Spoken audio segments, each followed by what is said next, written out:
आप सबको जय मसीह की और मेरा शालोम। मित्र, आज हम विचार करेंगे लूका रचित सुसमाचार उसका 10वां अध्याय और उसके 30वें पद पर। आप में से ऐसा कोई नहीं है जो इस घटना को नहीं जानता होगा।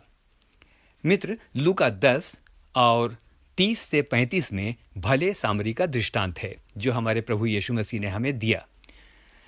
लूका 10 और उसके 30 में ऐसा लिखा है, यीशु ने उत्तर दिया कि एक मनुष्य यरूशलेम से यरीहो को जा रहा था कि डाकुओं ने घेर कर उसके कपड़े उतार लिए और मार पीट कर उसे अधमुआ छोड़कर चले गए। हमारा आज का मनन मुख्य रूप से इसी पद पर केंद्रित होगा। तो आइए तैयार हो जाएं, सुनते हैं। मित्र, वचन बताता है कि एक मनुष्य यरूशलेम से यरीहो की ओर जा रहा था। एक बार फिर से मैं बाइबल एटलस या मानचित्र का संदर्भ देना चाहता हूं। भौगोलिक रूप से यदि आप मानचित्र को देखें तो आपको पता चलेगा कि यरूशलेम ऊंचे पर्वतों पर बसा है। भजन संहिता 125 और उसके 2 में इस प्रकार से लिखा है, जिस प्रकार यरूशलेम के चारों ओर पहाड़ हैं, उसी प्रकार यहोवा अपनी प्रजा के चारों ओर अब से लेकर सर्वदा तक बना रहेगा। तो अब एक बात साफ साफ हो गई कि यरूशलेम पर्वतों या ऊंचे स्थान पर बसा है। ओके, तो आइए अब देखते हैं कि यरीहो कहां बसा है, क्योंकि एक मनुष्य यरूशलेम से यरीहो की ओर जा रहा था। तो देखते हैं, व्यवस्था विवरण 34 और उसके 3 पद में वर्णन है कि यरीहो नगर तराई या घाटी में बसा हुआ है, यानी निचले स्थान पर बसा हुआ है।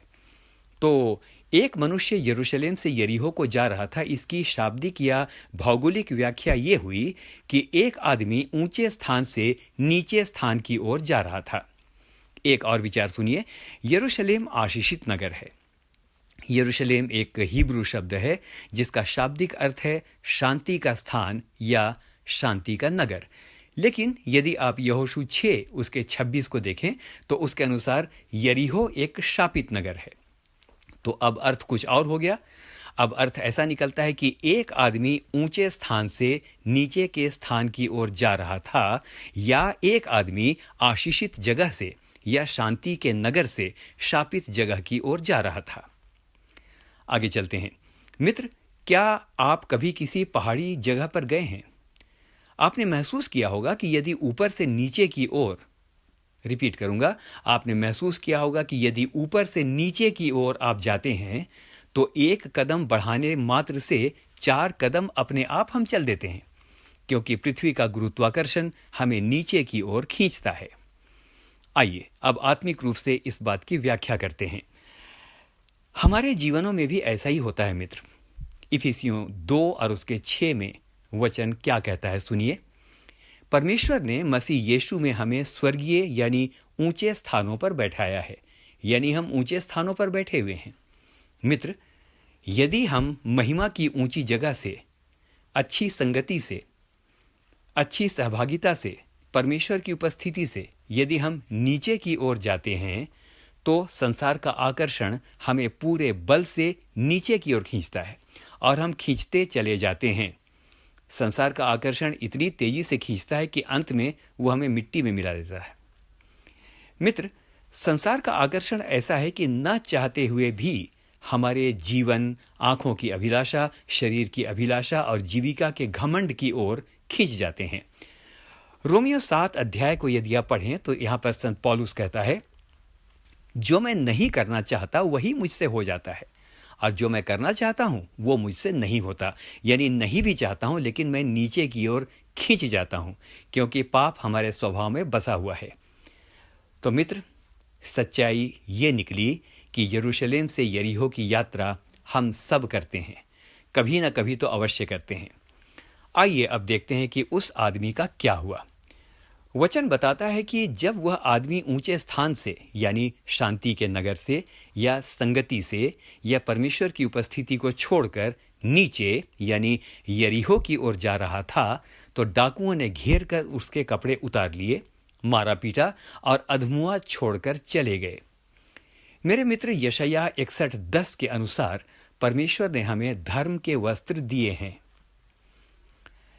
क्या होता है जब हम परमेश्वर की उपस्थिति को छोड़कर नीचे की ओर या संसार की अभिलाषाओं की ओर जाते हैं? ऑब्वियस है, शैतान हमें घेर लेता है और वह धार्मिकता के वस्त्र जो हमें यीशु को ग्रहण करते समय दिए गए हैं उसे छीन लेता है और हमारा आत्मिक जीवन मानो अधमुआ सा हो जाता है। आइए इस मनन के द्वारा अपने आप को जांचें, कहीं हम ऊंचाई से नीचे की ओर तो नहीं जा रहे हैं। बुराई करना, चुगली करना, लालच, क्रोध, ईर्ष्या, घमंड, शरीर की अभिलाषा में पड़ना इत्यादि वे चीजें हैं जो हमें परमेश्वर की उपस्थिति से नीचे की ओर ले जाती हैं। आइए अब इसी बात को उल्टा करके देखते हैं मित्र। मैं वाक्य बदल देता हूं। वाक्य इस प्रकार से बनता है, एक मनुष्य यरीहो से यरूशलेम की ओर जा रहा था। अब बात उल्टी हो गई। एक मनुष्य यरीहो से यरूशलेम की ओर जा रहा था, यानी एक मनुष्य शापित जगह, शापित संगति को छोड़कर ऊंचे स्थान यानी परमेश्वर की ओर जा रहा था। सवाल उठता है कि ऊपर की ओर जाने के लिए उस आदमी को क्या करना होगा।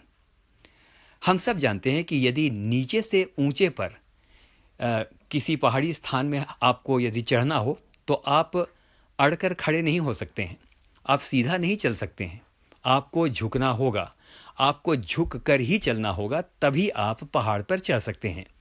मित्र, आत्मिक जीवन में भी ध्यान के साथ सुने, हमारे आत्मिक जीवन में भी यही सिद्धांत काम करता है।